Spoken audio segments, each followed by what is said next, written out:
大家好，我係經師傅。今次咧就到1971年辛亥年出世嘅朋友咯。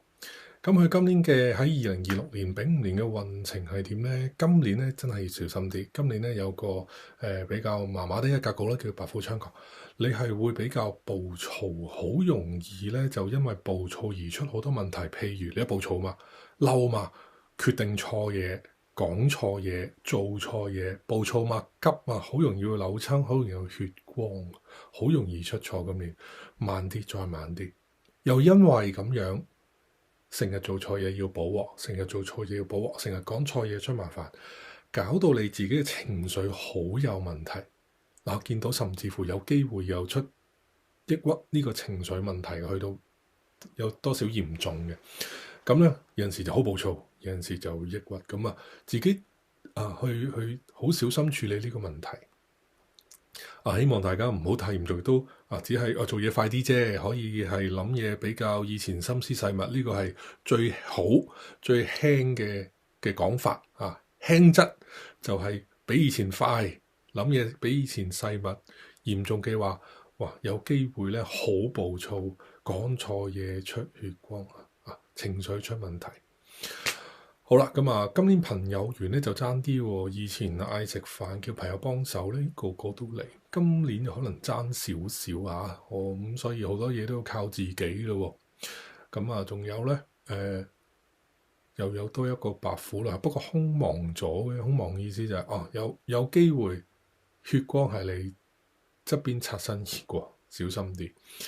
休息嚴重不足對你嘅精神情況、身體狀況、運程有好大嘅影響㗎。瞓得夠、精神夠、決定嘅嘢、講嘅嘢成個人都精神啲。如果休息唔夠，又好暴躁，情緒又唔好咧，經常會有錯誤嘅決定嘅。小心啲，今年嚟幫你手嘅，無論你嘅下屬又好啦，平時有啲幫你手，或者突然間有啲事發生咗，有人幫你手嘅人咧，小心佢幫倒忙，令到你有更加麻煩啦。咁講啦會出咗麻煩啦。佢好心就幫你做壞事。好啦，幫你嘅咧，冷靜，逢係有事情發生咗唞3次一個深呼吸先再去諗嗰件事，俾自己唞下先OK， 好啦，慢慢諗，諗完之後 OK， 快啲處理咗佢，對你有益嘅。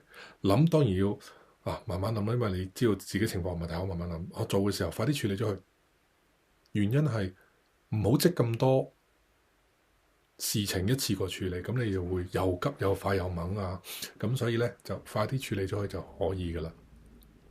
工作上邊咧，今年工作都又係麻麻，見到個迎日太白比和嘅意思係咩咧？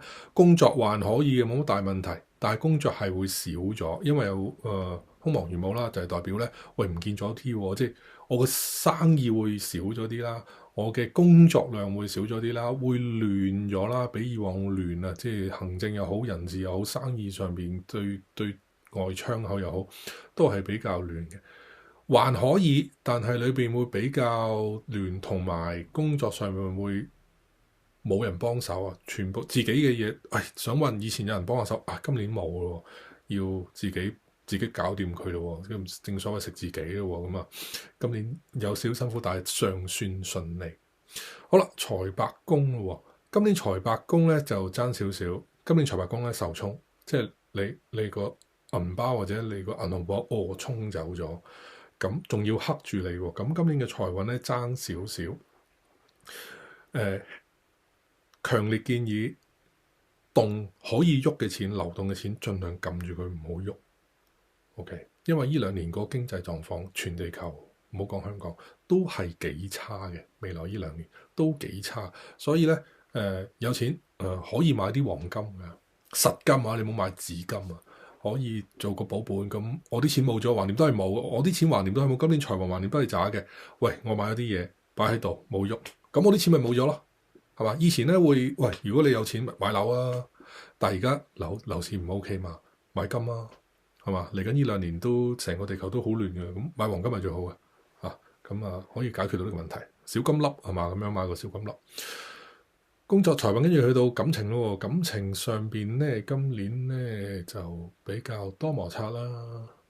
如果喺17年出世嘅女士，佢今年嘅感情佢會匿埋咯，喺感情上邊匿埋，唔係太想面對，或者唔主動、唔喐動，唔理正常生活咁會有多少摩擦？問題不大，多咗少摩擦。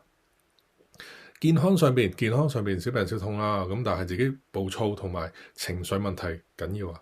病痛就冇乜傷風感冒嗰啲喉嚨發炎少少，一年僅有一次半次有啲可能冇添咁但係情緒問題比較關鍵啊。今年大家要留意一下咯。1971年出世嘅朋友，好啦，咁1971年出世嘅朋友咧，大家可以幫我點個讚啦、關注啦同埋 like 啦。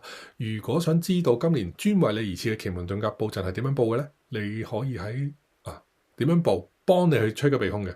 你可以喺評論區嗰度留言咧，講我想知點布陣。OK， 我會揀啲有緣嘅朋友咧，話俾你知點樣去布陣去趨吉避凶嘅。好，祝大家丙午年2026年身體健康，新年進步，事事順利。